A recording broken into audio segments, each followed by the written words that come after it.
গণ আন্দোলনের নেতৃত্ব দেয়। এবং এই শীতের দিনে এই মাঠে যারা আজকে এই 6 তারিখের দিনে সমবেত হয়েছেন, আমরা আপনাদেরকে প্রণাম সম্মান লাল সালাম জানাচ্ছি। আজই কা দিন 1992 সালে যখন বাবরি মসজিদ भांगा হলো,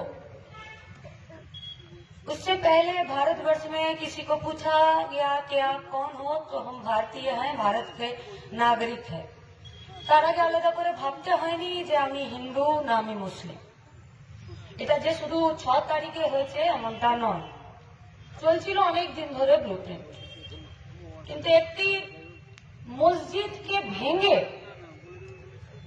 এবং গোটা ভারতবর্ষের বুকে तारपरे जो परिस्थिति तैरी हुई, उस परिस्थिति में इस भारतवर्ष का बहुत सारा प्रांत में एक धर्म पर विश्वास करने वाले लोग दूसरे धर्म के विश्वास करने वाले लोगों के पीछे या तो तरोयाल निये दौड़ाच्छिलो बा तादेर बाड़ीते आगुन धरानोर चेष्टा करछिलो। गोटा देश देखछिलो एके काटছে, ओके मारছে, तार बलात्कार करছে, और दुकान पुड़िए दिच्छे, इसका घर जलाया जा रहा है, उसका जमीन लूटा जा रहा है, उसका घर का सामान लूटा जा रहा है, यहाँ तक कि उसका माँ बहनों का सम्मान भी लूटा जा रहा है। गोटा देश आतंक কি হবে? এ তাকে বিশ্বাস করতে পারছে না, ও তাকে বিশ্বাস করতে পারছে না। বাজার করতে যাবে, সবজি নেবে, হিন্দু যাবে কি মুসলিমের দোকানে, নাকি মুসলিম যাবে হিন্দুর দোকানে? কি করবে? जब पूरा देश में अफरा तफरी मचा था, তখন ঠান্ডা ঘরের নেতারা বসে আমাদের স্টিল, আমাদের কয়লা, আমাদের পিএসইউ, আমাদের অর্থনীতিতে যা আমাদের দেশের সম্পদ ছিল সেগুলোকে উদারীকরণের নামে বিক্রি আর বেসরকারীকরণ করছিল। यही होता है जब देश के अंदर भुखमरी के खिलाफ आवाज उठता है, तखन देशेर भेतरे खाद्य वस्त्र बासस्थानेर जन्य निर्यातनेर बिरुद्धे विचार चेये, स्वैराचारेर बिरुद्धे विचार चेये, आईनेर शासन प्रतिष्ठा करार जन्य, বিচার ব্যবস্থাকে সঠিক কাজ করানোর জন্য, মানুষের গণতান্ত্রিক অধিকারকে রক্ষা করার জন্য যখন বারে বারে দেশের ভেতরে আওয়াজ ওঠে, তখন এরকম করেই কোনো না কোনো প্রান্তে মানুষে মানুষে বা দেশে দেশে যুদ্ধ লাগিয়ে দেওয়ার ঘটনা নতুন নয়, ওই ব্রিটিশ পিরিয়ড থেকে চলছে। বাস यहीं पर नहीं। 2002 সালে গুজরাটের গোধরাতে যখন একই ঘটনা ঘটলো, তখনও তাই। ভারত থেকে শ্রীলঙ্কা যেতে গিয়ে রাম সেতুর উদ্বোধন, রাম সেতু খুঁজে পাওয়া গেল, যা পুরানে আছে, किसी हिस्ट्री का बुक पर भी नहीं है, কোনো প্রত্নতাত্ত্বিক নিদর্শনে পর্যন্ত নেই, কিন্তু মিথ্যে আছে, বিশ্বাসে আছে। সেই রাম সেতুকে কেন্দ্র করে যখন ফিরে হিড়িক হলো, চলো সবাই মিলে, তখন আমাদের ব্যাংক বিমাগুলোকে বিক্রি করে দেওয়া হচ্ছিল, তার পলিসি তৈরি হচ্ছিল। কোন সা দেশ কা সরকার কারা ছিল, কারা দেশকে শাসন পরিচালনা করছিল, কারা ভারতবর্ষের সংবিধানকে মেনে নিয়ে এদেরকে ভোট দিয়ে, আমরা যারা নিজেদের ট্যাক্সের পয়সা ভোট দিয়ে এদেরকে পার্লামেন্টে পাঠিয়ে দিয়ে আমাদের অধিকারকে সুরক্ষিত করার কথা বলি, কারা ছিল? পশ্চিমবঙ্গের একটা অঙ্গরাজ্যেও তো একটা সরকার প্রচলিত ছিল, প্রতিষ্ঠিত ছিল। ज्योति बसु का सरकार, लाल झंडे का सरकार। मीडिया जब उनसे पूछा कि पूरा भारतवर्ष में अफरा तफरी मचा हुआ है, लेकिन पश्चिम बंगाल में क्यों कुछ नहीं हो रहा है, ज्योति बसु বলেছিলেন সরকার না চাইলে কোনোদিন দাঙ্গা হয় না, আর পুলিশকে ডেকে বলেছিলেন আজকের মতন আর্থিকরের সেমিনার রুম ভাঙার জন্য পুলিশকে বাথরুমে ঢুকতে নির্দেশ দেয়নি, সেদিনকে বলেছিল যারা দাঙ্গা করতে আসবে দরকার হলে সামনের দিক থেকে কপালে গুলি করে দেবে, তারপরে বাকিটা দেখা যাবে। इसी को कहता है जनता का सरकार, इसी को। সেই স্বপ্ন আমরা এখনো দেখি। এখনো দেখি। তাই 6 তারিখ ইস্পাতের অন্য কোনো গেটে সমাবেশ না করে আমরা আশিস জব্বারের সামনে এখানে আমরা সভা করছি। 66, 5 আগস্ট, 6 আগস্টে আশিস সেনগুপ্ত আর আব্দুল জব্বার শ্রমিকের হকের ন্যায্য দাবি আদায়ের জন্য পুলিশের গুলিতে খুন হয়েছিল। जब श्रमिक के ऊपर बात आता है तब हम लोगों का बस एक ही परिचय होता है, আমরা শ্রমিক। আর অন্যদিকে যারা আছে তারা মালিক, তারা চায় যে শ্রমিককে কি করে মেরে ফেলা হোক যায়। তাই আজকের দিনে আমাদের কাছে সমাবেশ খুব গুরুত্ব না। আমরা বয়ে দিতে চাই না, না আমরা বিজেপির ফেলে দেওয়া জুতোতে নিজেদের পা গুলিয়ে নিয়ে দৌড়ে কোনো মাঠের খেলাতে আমরা জিততে চাই না। बात वो नहीं है कि कितना सीट मिला और कितना वोट मिला, बात यहां से शुरू होता है। सपना तो तब खत्म होता है जब सपना देखना हम लोग छोड़ देते हैं। আমরা স্বপ্ন দেখা ছাড়িনি। তাই দুটো সিট, দুটো ভোট, লাল ঝান্ডায় শ্রমিকদের দাবিতে, কৃষকের দাবিতে, মজুরের দাবিতে, খেটে খাওয়া মেহনতি মানুষের দাবিতে, নিচু জাতির দাবিতে, মেয়েদের দাবিতে, সংখ্যালঘুদের দাবিতে, গরিব মানুষের দাবিতে লড়াইয়ের মাঠটা আমরা কারো বাবার জমিদারিতে ছেড়ে দেব না। এই লড়াইটা চলবে, এই লড়াইটা দীর্ঘস্থায়ী হবে। কেন লম্ফজম্প করছেন? কেন? শুভেন্দু অধিকারী, সুকান্ত মজুমদাররা সীমান্তে যাওয়ার জন্য এত ছটফট করছেন, মনে হচ্ছে যেন শুভেন্দু অধিকারী হাইজাক দিয়ে কাটাতারের বেড়া পার করে দিয়ে बांग्लादेश पहुंचे जावे। अगर हिम्मत है तो देश का प्रधानमंत्री को बोलिए कि बांग्लादेशेर स्थितिशीलता बजाय রাখার জন্য ভারতবর্ষের গোটা দুনিয়ার রাষ্ট্রপুঞ্জে আপনার যদি দম থাকে তাহলে আপনি চিঠি পাঠান। अरे जिसका दम यहाँ पर आकर खत्म होता है, যখন মণিপুরে মাদেরকে ন্যাংটো করে হাঁটায়, তখন একটা প্রধানমন্ত্রীর মুখে রাহ বেরোয় না, তারা সংখ্যালঘুদের অধিকারকে সুরক্ষিত করার জন্য রাস্তায় নামতে পারে না। এই লড়াই আমাদের মজ্জাতে, এই লড়াই আমাদের রক্তে, এই লড়াই আমাদের দর্শনে, এই লড়াই আমাদের আদর্শে। তাই সিপিএম কে খুঁজতে যেতে হবে না। সংখ্যালঘু, অত্যাচারিত, শোষিত, নিপীড়িত, গরিব, মেহনতি মানুষ তারা জানে যে আমি বিপদে পড়লে আমার হাত ধরার জন্য লাল ঝান্ডা দাঁড়িয়ে আছে। কারা আমরা আজকে এই মাঠে উপস্থিত আছি? আচ্ছা, এই মাঠে আমরা যারা উপস্থিত নেই, সকালে আরো একটা ইস্পাতের ব্লাড ডোনেশন ক্যাম্পে টোটো চালিয়ে এলেন একজন 36 বছরের মেয়ে। এলো, বললো রক্তদান শিবির হচ্ছে, বললো হ্যাঁ, বললো আমি ব্লাড দিতে চাই। এলো, ব্লাড দিল, সার্টিফিকেট নিল, হাতে স্মারকটা নিয়ে তখন বেরিয়ে যাচ্ছে। আমরা যখন জিজ্ঞেস করলাম যে আমাদের সাথে লড়াইয়ে থাকবেন, তখন বললেন যে আমি তো সময় কম দিতে পারি, কারণ আমি ঘাম ঝরিয়ে খাই, টোটো চালিয়ে খাই, তাই এই লড়াই আমার কাছেই। আর আপনারা রক্তদান শিবির করেন বলে আমি এই ব্লাড ডোনেশন ক্যাম্পে এসে রক্তটা দিয়ে গেলাম। একথা মনে করার কোনো কারণ নেই।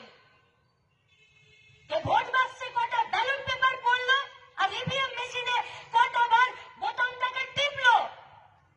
এখনো ঘাম ঝরানোর মানুষেরা শুধু দুর্গাপুর নয়, এ গোটা ভারতবর্ষের আনাচে কানাচে লুটে খাওয়াদের বিরুদ্ধে মাথা উঁচু করে লড়াইটা করছে।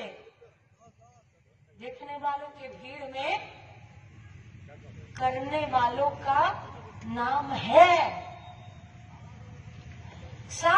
सफेद रहने वालों के भीड़ में पसीना बहाने वालों का नाम है,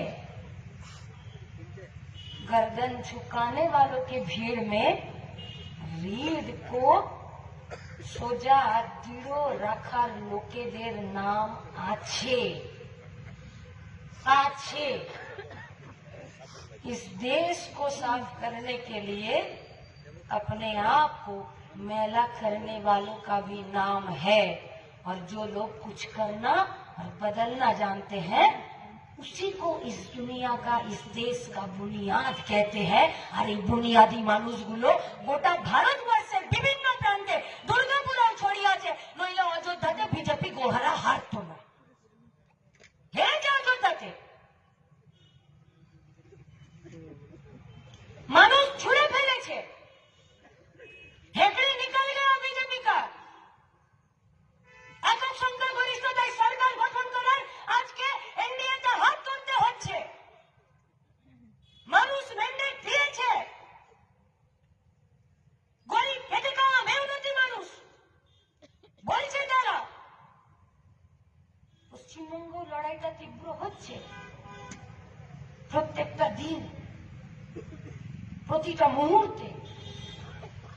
নইলে আর্যিকরের ঘটনা ঘটার পর 14 তারিখ বাচ্চা কাকে নিয়ে ঘোমটা মাথায় নিয়ে কেউ রাত জাগতো না। সেদিনকে রাত যারা জেগেছিল তার মধ্যে 90% কোনো না কোনো সরকারি প্রকল্পের উপভোক্তা। কিন্তু শাসক যখন দুর্নীতি করে, শাসক যখন অন্যায় করে, সরকার যখন অত্যাচার করে, এই মানুষই রাস্তার দখল নেয়। তাই উৎসাহ সাহসের কোথাও কোনো অভাব নেই। आज यहाँ पर सवाल आकर खड़ा होता है कि হলো ডিএসপি, কি হবে এসপি, কি হবে? 1994 সাল এই সরকারে, বাম সরকারে নতুন শিল্প নীতিতে একের পর এক ছোট মাঝারি কারখানা, নয়া উদার নীতির পরে নতুন করে কোন কারখানা যা সরকারি উদ্যোগে তৈরি হয়েছে। আর भाजपा का ये तो पार्लियामेंट पर उन लोगों का यही तो भाषणबाजी था। जब अटल बिहारी वाजपेयी जी थे तब वो बोलते थे कि सरकारी संस्था চালানো আমাদের কাজ নয়। ব্যাংক তুমি চালাবে না, কলিয়ারি তুমি চালাবে না, স্টিল তুমি চালাবে না, पावर प्लांट तुम्हें चलावे ना, क्या होगा ये देश का? मोदी जी उसके बाद पार्लियामेंट पर आते हैं और वहां पर आकर ये बात बोलते हैं कि सरकारी संस्थानों का जन्म हुआ ही है मरने के लिए। कोई बचपन में गया तो कोई जवानी में जाएगा। एमएमसी बंद, कंसोर्टियम তৈরি করেছিল বামফ্রন্টের সরকার। আজকে যিনি রাজ্যের মুখ্যমন্ত্রী মমতা ব্যানার্জি ক্যাবিনেট মিনিস্টার ছিলেন, দিল্লির পার্লামেন্টে বসে এই এমএমসির গেটে দাঁড়িয়ে বলেছিলেন প্রত্যেক দিন দিল্লি থেকে ফ্যাক্স আসছে, আমি এটাকে খুলে দেব। কনসোর্টিয়াম তৈরি হলো, তারপর এত নাকে তেল দিচ্ছেন যে তুলোটাকেও পরিষ্কার করা যাচ্ছে। দুর্গাপুরে স্টিল প্ল্যান্টের সম্প্রসারণ যদি না হয়, আধুনিকীকরণ যদি না হয়, দুর্গাপুর স্টিল প্ল্যান্ট বাঁচবে? এএসপি বাঁচবে? শুধু সম্প্রসারণ, আধুনিকীকরণ প্রয়োজন নেই? এই পশ্চিমবঙ্গ, এই ভারতবর্ষ প্রতিদিন দূষণের কবলে যাচ্ছে না? প্রত্যেকটা দিন দূষণের কবলে, প্রত্যেকটা দিন এই গ্রীষ্মের সময়ে এক এক দিনে 100 বেশি মানুষ হিটস্ট্রোকে মারা যাচ্ছে। পরিশুদ্ধ পানীয় জল নেই বলে লাখ লাখ মানুষ রোগের শিকার হচ্ছে। Durgapur steel plant, smart city এমনি এমনি বেঁচে যাবে?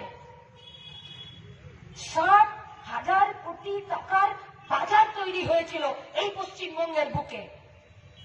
মানুষের পকেটে টাকা ছিল, মানুষ বাজারে গিয়ে উৎপাদন ক্ষেত্রের কারখানার তৈরি জিনিস কিনতে যেতে পারত।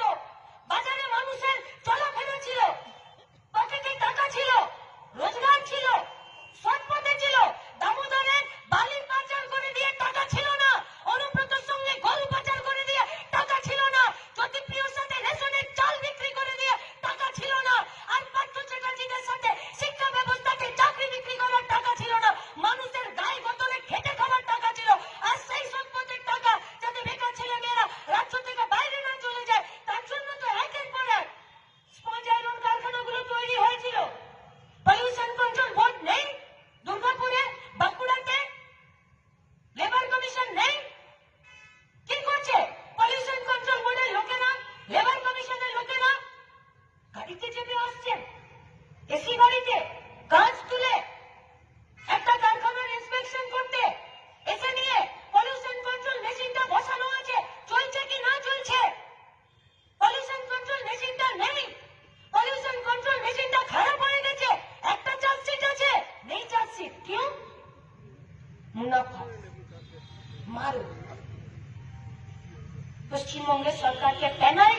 আছে, জঞ্জাল পরিষ্কার করুন।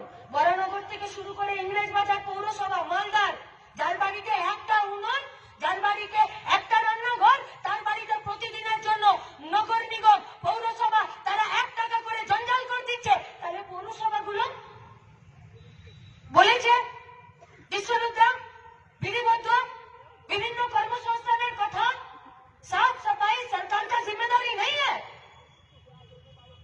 स्वच्छ भारत अभियान नामे तो भारतवर्षের সরকার ফিরে ট্যাক্সের টাকা নেয়। তাহলে তারপরেও আজকে সমস্ত কর্পোরেশনের পৌরসভাতে আজ থেকে ধীরে ধীরে পাইলট প্রজেক্টের মতন যার বাড়িতে একটা রান্নাঘর আছে তাকে 1 টাকা দিতে হবে, মাস গেলে 30 টাকা দিতে হবে জঞ্জাল সাফাই করার জন্য। তাহলে আমরা কি আশা রাখতে পারি যে পশ্চিমবঙ্গে পৌরসভাতে সার্ভিস সেক্টরে আগামী 1 বছরে আমাদের দেওয়া বাড়িতে 530 টাকার বিনিময়ে আর সারা বছরে 365 টাকার বিনিময়ে সেই টাকা জমা করে আপনারা কোনো সরকারি নিয়োগ করবেন? 13 বছরে গোটা পশ্চিমবঙ্গে 10.5 লক্ষ রাজ্য সরকারের শূন্য পদ বাকি পড়ে আছে। শুধু শুধু আমরা আধুনিকীকরণের দাবি করছি, শুধু দামোদর নদীটা ড্রেজিং না করানো হলে দুবার লোকগেট ভেঙে গেল, গোটা দুর্গাপুর জলের জন্য হা হুতাশ করতে লাগলো, শুধু পানীয় জলের জন্য। কে জানে না আয়রন এন্ড স্টিল কোম্পানি বা কোন একটা শিল্প সে তার প্রোডাকশন জলের উপরে নির্ভর করে? কি আছে? কিছু নেই। দুর্গাপুর কর্পোরেশনের ভোট হবে, 4টে বোম পড়বে, সকাল 10টার সময় আঙুলে লাগানোর কালি স্কুল মাঠে ঘোরাঘুরি করবে, প্রিসাইডিং অফিসারের কানে চেম্বার গোটানো হবে, দুপুরবেলা বিরিয়ানি হবে, তার আগে 5 দিন মাছ মাংস ডিমের ঝোল আর মদ মুরগা চলবে, খিচুড়ি চলবে, তারপরে ভোট হয়ে যাবে, তারপরে লুটের একটা কর্পোরেশন তৈরি হবে, তারপরে যেতে যা বাস চলে যাও, তারপরে প্রশাসক বসিয়ে দেবে আর ভোট হবে না। প্রশ্ন করার জায়গা আছে?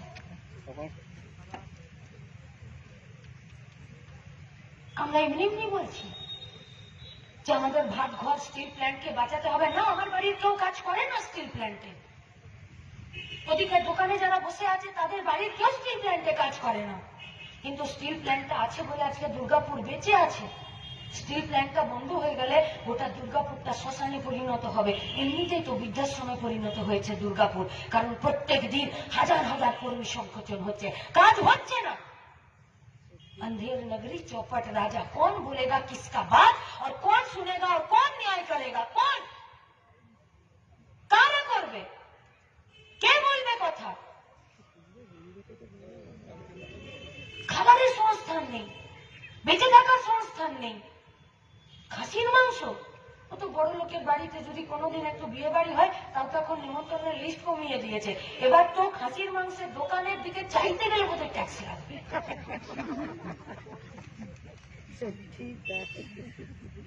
শীতকালে আপনি হাঁসের মাংস খাবেন 530 টাকা কিলো গোটাতে, ছাল ছাড়িয়ে তারপরে মাংস কমে যাবে।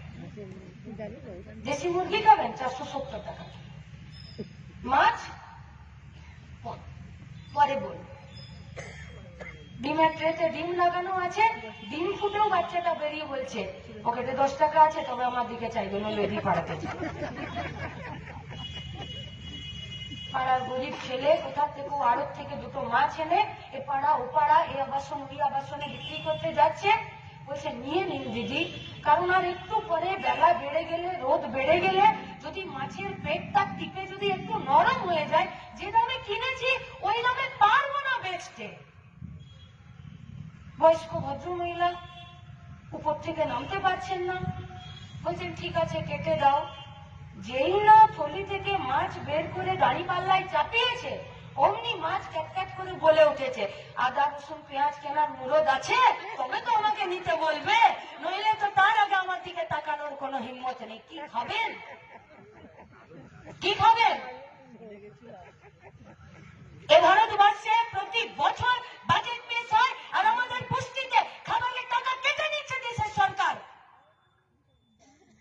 কই সুকান্ত মজুমদার, শুভেন্দু অধিকারীদেরকে তো ঝাঁপাতে দেখি না কোনোদিন, লং জাম্প হাই জাম্পেও দেখি না। কই কারখানা তৈরির লড়াইয়ে কই দেখতে তো পাই না। 2275টা কারখানা যারা দেবে, যারা পান করবে, আজকে তারাই পশ্চিমবঙ্গ ছেড়ে চলে যাচ্ছে। কালকে আনন্দবাজারে বেরিয়েছে, কালকে কেউ জিজ্ঞেস করছে? শিল্পের দপ্তর, তার নীতি, তার পলিসি কোথায় যাবো বলতে পারেন? দুটো পথ, এক পরিযায়ী শ্রমিক হয়ে চলে যাও, নইলে ডিকিতে বোম বেঁধে নিয়ে ভোটের সময় লুটপাট করতে যাও, পার্মানেন্ট চাকরি 1 মাসের জন্য।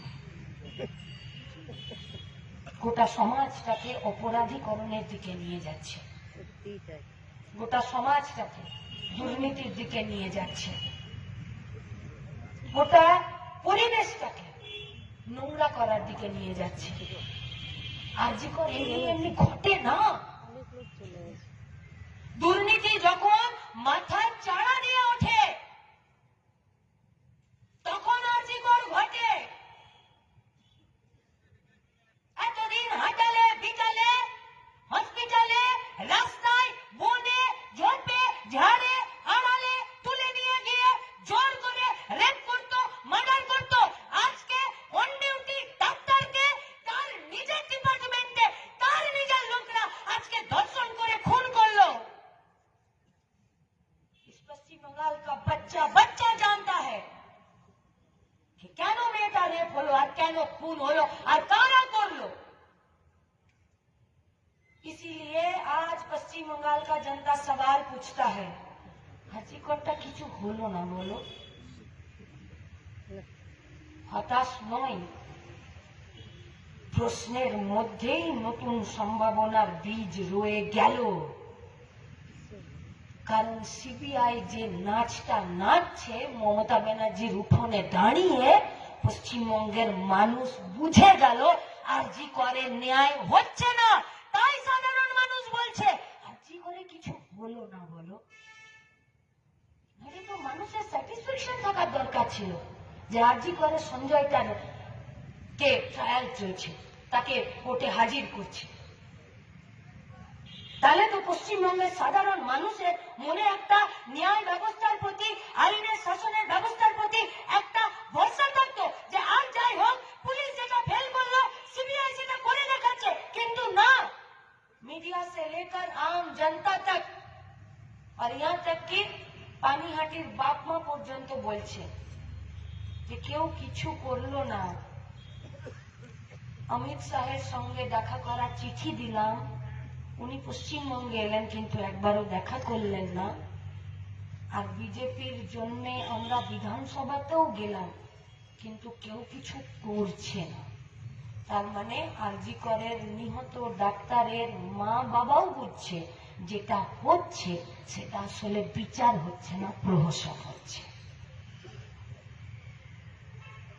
কেন? क्यों? ममता बनर्जी का सरकार, ममता बनर्जी का मेडिकल डिपार्टमेंट, ममता बनर्जी का स्वास्थ्य दफ्तर একটি মেয়েকে খুন করলো, রেপ করলো।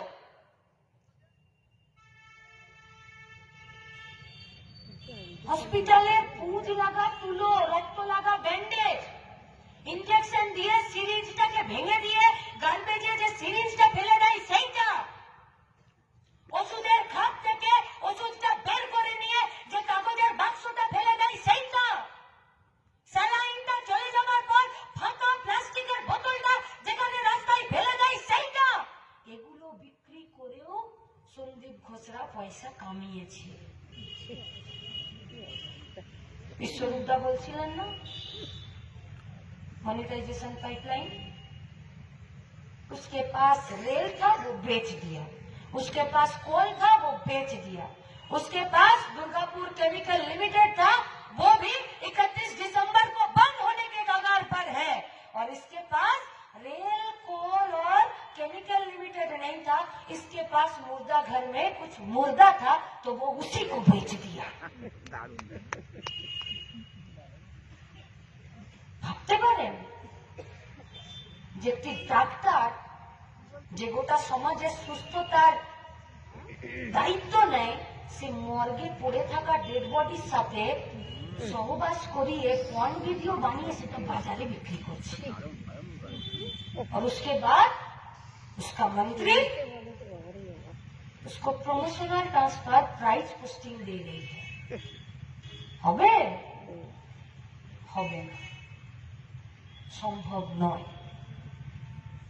बहुत सारा सवाल है आरजीकर को लेकर কেন বললেন সুইসাইড কেন মা বাপকে দেখা করতে দিলেন না কেন জোর করে নিয়ে শ্মশানে 3টে ডেড বডি টপকে দিয়ে আর শ্মশানে গিয়ে পানি হাঁটিতে বিরাট পুলিশের দুর্গ বানিয়ে দিয়ে মেয়েটা ডেড বডিটা পুড়িয়ে দিলেন কেন বাপ মা পর্যন্ত শেষে সরকারের টাকা দিতে পারলো না কিসের জন্য পুলিশ গেছিল তার বাড়িতে টাকা দেওয়ার জন্য কেন মমতা ব্যানার্জি অন ক্যামেরা ঘোষণা করলেন যে মেয়েটা তো ফিরবে না 10 লাখ নিয়ে নাও কেন কিসের জন্য কেন 13 তারিখ সন্ধ্যাবেলা আর্চিকলের সেমিনার হল ভাঙার জন্য কে দিয়েছিল ওয়ার্ক অর্ডার কোন কোম্পানিকে কোন ঠিকাদারকে কে সাইন করেছিল কেন গোটা পশ্চিমবঙ্গের উত্তরবঙ্গ দক্ষিণবঙ্গের ডাক্তাররা মেয়েটা মার্ডার আর রেপ হয়ে যাওয়ার কয়েক ঘন্টার মধ্যে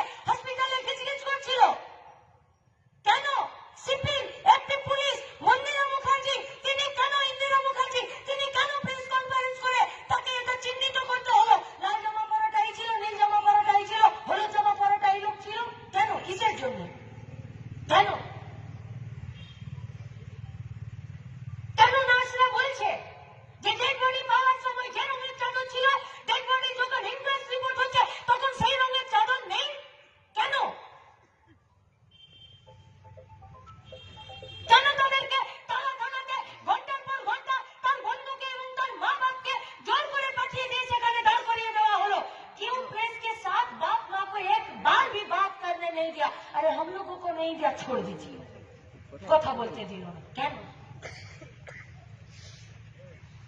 क्योंकि आरजीकर मेडिकल कॉलेज का जो प्रिंसिपल है সন্দীপ ঘোষ তার বিরুদ্ধে বহু বছর আগের থেকে হাজার পাতার দুর্নীতির রিপোর্ট ভিজিলেন্সের টেবিলে বসে ধুলো খাচ্ছে 2021 সালে এই আরজি করে 4তলা বিল্ডিং এর ছাদ থেকে আরো একটি মেয়ে পড়ে আনন্যাচারাল ডেথ হয়েছিল এবং গোটা পশ্চিমবঙ্গের যত আত্মহত্যার ঘটনা এবং মিস্টেরিয়াস ডেথের যা যা ঘটনা ঘটে তার বেশিরভাগটা আরজি করের পোস্টমর্টম ডিপার্টমেন্টে সেখানে পোস্টমর্টম হয় ওই জন্যই তো টালা থানার ওসি সে অ্যারেস্ট হয়ে গেল একটা ঘটনার জন্য নয়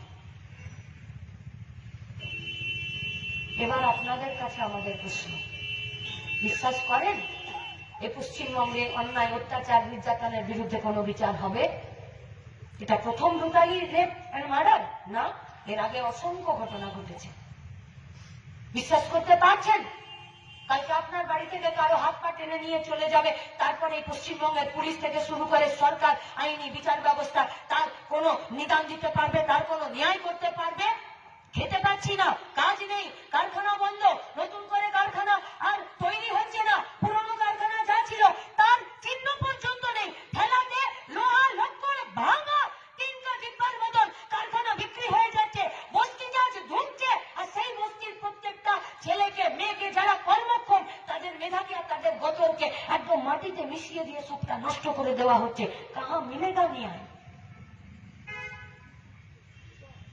न्याय मिलेगा रास्ते पर आज बाबा साहेब अम्बेडकरेর মৃত্যু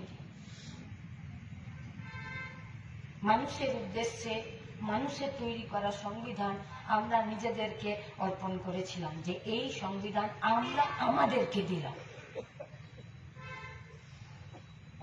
আজ ভারতবর্ষের মাটিতে পশ্চিমবঙ্গের মাটিতে সেই সংবিধানকে রক্ষা করা भारतीयत्वকে রক্ষা করা ভারতের বহুত্ববাদকে রক্ষা করা ভারতের বৈচিত্র্যকে রক্ষা করা विविधता में एकता को रक्षा करने के लिए एकमात्र उपाय है जिस उपाय का नाम है रास्ता